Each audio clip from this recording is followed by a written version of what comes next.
Кайбіреулер хәтерлидер, Совет заманнарында, сентябрь, октябрь айларында бик зур кампания бар иде. Газета, журналларга язылу.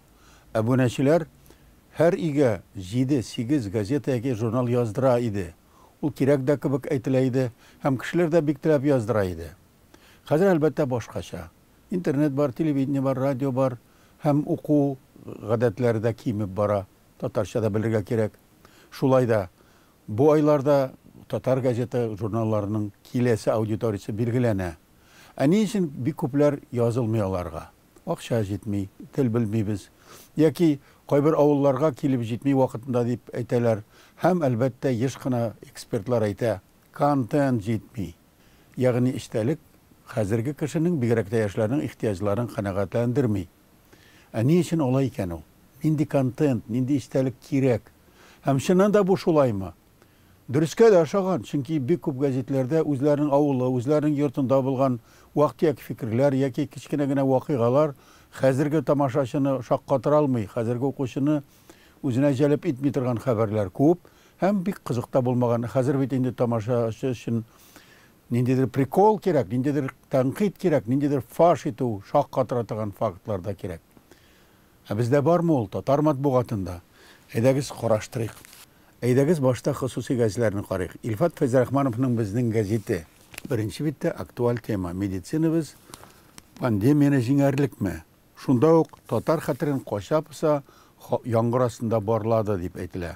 Туфан агадан бәхиллек сорап, Звезда Поволжья яшәвен дәвам итә менә шундый баш исемнәр. Күрәсез, бу шаярган темалар түгел. Бу контент һәм татар милләтенең бүгенге тормышы һәм халыкны борчыган мәсьәлә. Bir gene мәкаләгә күз салыйк. 7-нче биттә Рәшит Әхмәтовның җаны газетасында яшәвен дәвам итә. Рәшит Әхмәтов вафат булып китте. Аның Звезда Поволжья газетасын хәзер улы Руслан чыгара башлады. Һәм бу газеттә шушы Русланның фикерләре, әтисе турында фикерләре, газет турында фикерләре. Рәшит Әхмәтов үзе татарча яхшылап сөйләшмәсә дә, татар җанлы кеше иде һәм аның газетасы татар милләтен яклады. Ул үзенең улы русларын татар гимназиясында укыткан һәм татар телендә яхшы итеп өйрәткән һәм шушы милли эшне, милли юлны Руслан алып бара. Язмада шул турыда сүз бара һәм шунда ук тәкъдим ителә. P7225 индексына язылыгыз ди. Звезда Поволжьясын газетасын. Татар газетасы безнең газеттә зур тиражлы хосусый газеттә рекламалыйлар. Бер-берсенә ярдәм итәләр, чөнки ул милләткә кирәк. Ягъни әгәр дә контент булмаса, мондый газетны алучы, алдыручы һәм шушы акчага яши бит ул газет булмаса, димәк безнең газет өчен контент бар һәм аудитория, укучылар да бар, әбүнәчеләр дә бар. Шәһри Казан Татмедианың дәүләтнең газетасы бу. Казан каласы өчен чыга. Казанда татарлар ярты миллион булса да татарча укырга бик теләп бармыйлар, чөнки алар ничектер шәһәр кешеләре, шундый хәтта мәзәк бар. Мин татарча сөйләшә алмыйм, чөнки Казанда туып үстем, ягъни шәһәр кешесе. Ләкин барыбер ярты миллион татар яки татарча белгән башка милләт кешеләре барыбер үз газетларын шәһәрдә укырга тиеш бит инде. Шәһри Казан тырыша, көрәшә үзенең шәһәр укучысы өчен һәм беренче биттә шундый көтелмәгән плакат куелган. Җансыз җирләнгәннәр, ягъни җансыз дигәне җанбарлар. Бу инде Казанда йорт хайваннарының җирли торган рәсми урыннары булмау турында. Рәсми булмаганнары 3 урында күмеләйк. Ягъни казанлылар үзләренең этләрен, псиләрен күмеп, яраткан сүзләрен язып, рәсемнәрен куеп, хушлашу хисләрен белдергәннәр. Димәк, андый зиратта кирәк икән. Һәм Казан шәһәре өчен бу актуаль тема. Акчарлык газетасын сирәк күрсәтәбез. Чөнки соңгы вакытта безгә аны җибәрми башладылар. Изләп таптым Акчарлак газетасын. 32 биттә чыга хәзер, журнал кебек чыга Акчарлак газетасы. Әгәр дә аның контенты эчтәлеге булмаса, мөгаен 35 мең кеше, ягъни әбүнәҗи алдырмас иде. Бер газет килә бер өйгә. Аны укый гаиләдә яшәүче 1, 2, 3, 4, 5, кай вакытта 6 кеше, хәтта күршеләре дә. Нәрсә кызыксындырасың бу укучыларны? Әлбәттә, монда эстрада, билгеле җырчыларның тормышы, сәнгать, милли рухият әлбәттә кызыксындырадыр. Шул ук вакытта җитди темалар да бар монда. Мәсәлән, мәктәп программасында буталчыклар күп, балаларга укырга авыр. Менә бу актуаль тема. Акчарлак язамында. Аның бит әле темалары ничек тагы. 2нче класс баласы белән 5 сәгать дәрес әзерлибез дип әйтә бер укытучы һәм ата-ана. Укытучы үз вазифасын онытмасын ди Мөршидә Гайнуллина. Балаларның ирекле уйнарга вакыты калмый дип әйтә Гөлсинә Хамидуллина, тәрбияче. Балам 5нче сыйныфка җиткәч кенә тынычландым дип әйтә Энҗи Гайсина. Балаларның укудан гайрәте чикте. Менә актуаль тема.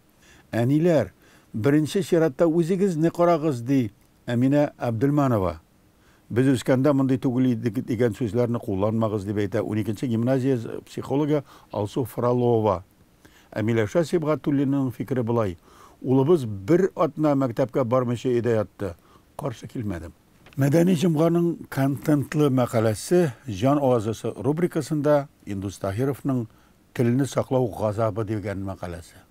Әлбәттә академик таныш фикерләр әйтә кебек, ләкин бу юлы Татарстанда, татар милләтендә тел сәясәте һәм телне яклау галәмәтләре ничек барды? Кемнәр нәрсәләр эшләде яки эшләмәде? Министрлар ничек сөйләшә һәм бу турыда язучы газетлар нинди? Менә шул турыда академик Индус Таһиров шундый мәкалә язган, аны укып чыксаң, иң дәлилле шундый бер кызыклы һәм мөһим хәл иткеч текст килеп чыккан икән монда. Телне саклау газабы җиңел түгел, бу газап, ләкин газетны укыгач, академикны, тәҗрибәле милләтчене тыңлагач, бәлки бу телне саклаучылар дөрес юлдан да китәрләр. Әлбәттә кызык информация кирәк, ләкин бит тормыш турында бара. Мәгърифәткә һәм мәдәнияткә күпме акча каралган дип уйлыйсыз Татарстанда киләсе елга 2021 елда. Моны белергә теләүчеләр бер мәкаләне укый. Дәүләт Советының Милләт комитетының утырышында Марат Ахматов та чыгыш ясаган, аны алып барган Айрат Зарипов һәм монда соннар китерелә.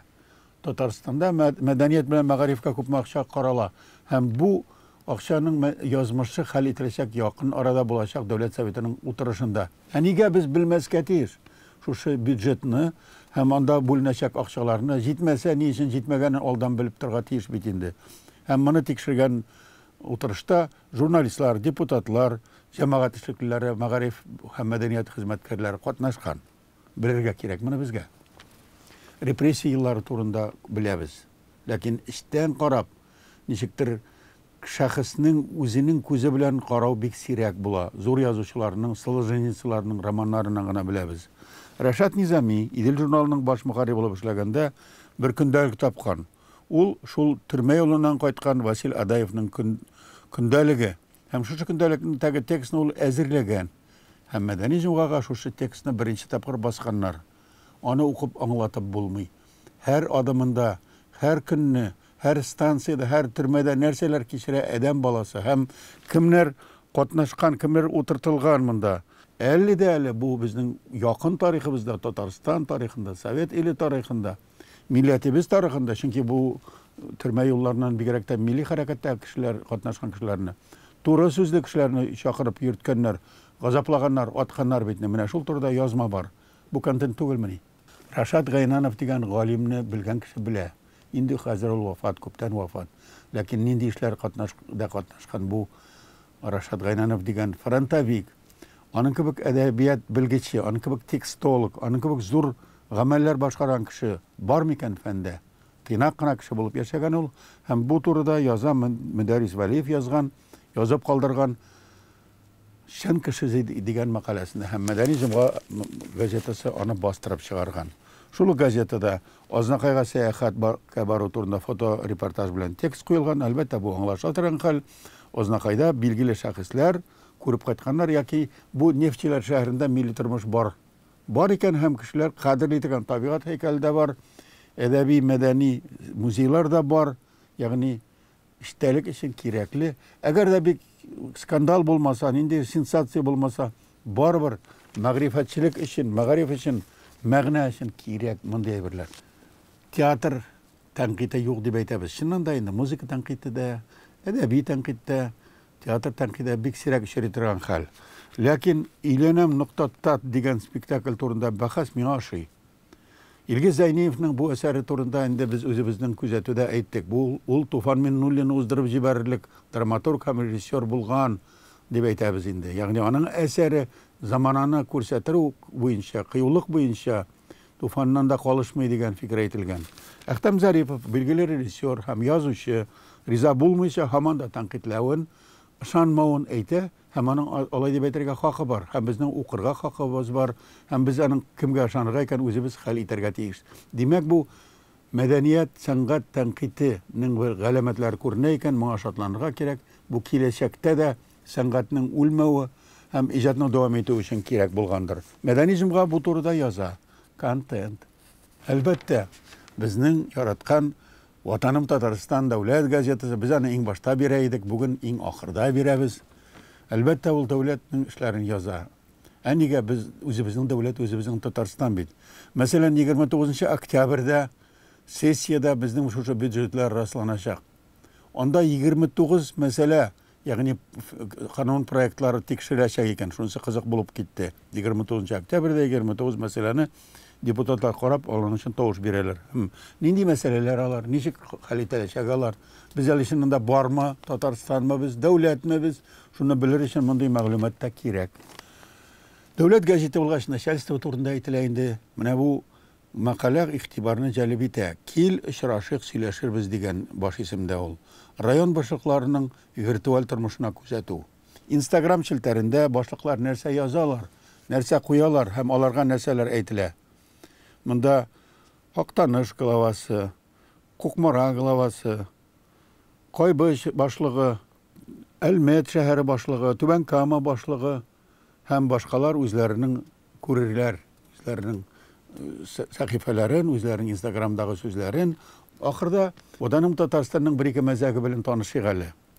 Ерык авыз. Берәү сорый: "Оракы белән дуслыгыз бармы?" Җавап: "Нишләп мин аның белән дошман булырга тиеш?"